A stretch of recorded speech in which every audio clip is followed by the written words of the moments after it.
So hello guys, luto na po yung niluto ni Sophia na na tinola na kapitbahay. So guys, kain po tayo. Siyempre, pagkakain po tayo, sarap po ay nakakamay. So, itong atay. Nakakamay ko. Sarap.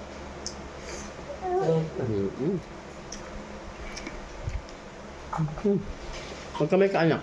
Mag-ano ko no? Maghinaw. Fresh ka doon. Hindi ko kaso. Ito, lagi niyo.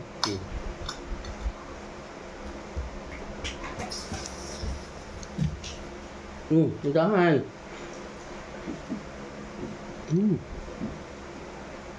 Well guys, diet pa po ako nito.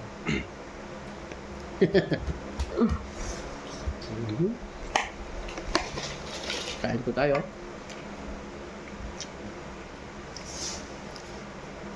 Yung maghahanap po bukas ng manok. Ito po, tinatay na po ni Sophia. May wing bun pa po ito. Ang init. Kutsara.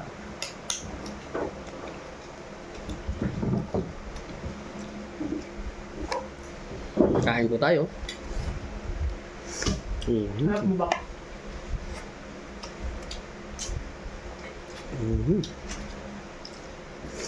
Ano papas oh? Kubo ka? Oh.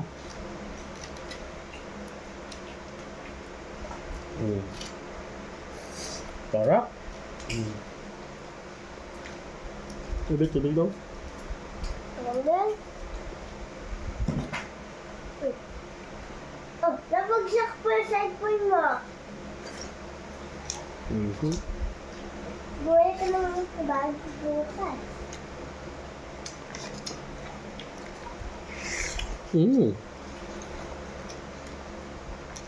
Sarap kumain pa. Paulan, tinolang manok ng kapitbahay.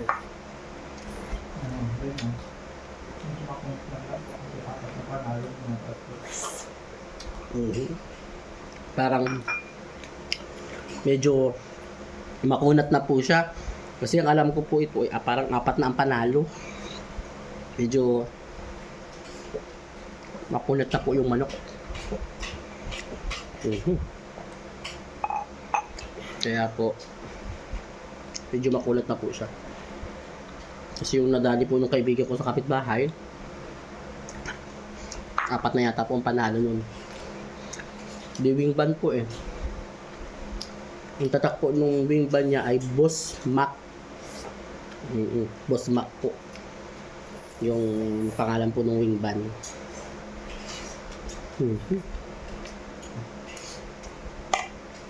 So guys, kain tayo.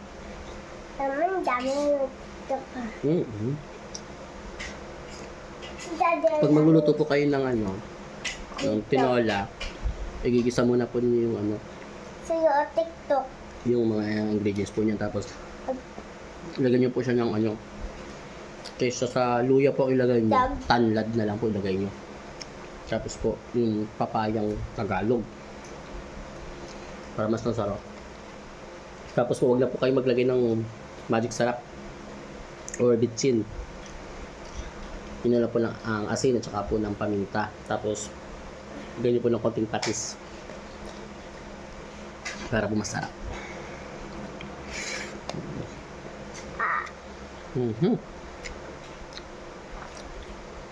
Parang may kasama pa pong tali tali ng manok. Kaya naman pagluluto ito ni Bes, kasama pa yata po yung tali.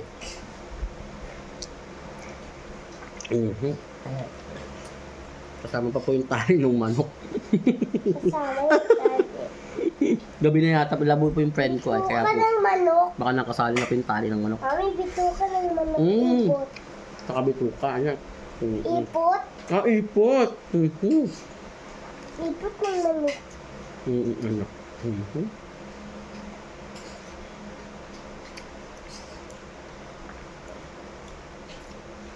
Makunat po talaga siya. Binubuhat, so wala na makakami pa na. So bukas naman po abangan nyo Ang kakarnihin naman po namin ay aso ng kapitbahay. Magkakatay po kami ng aso po. Thank you pa and pala ako to.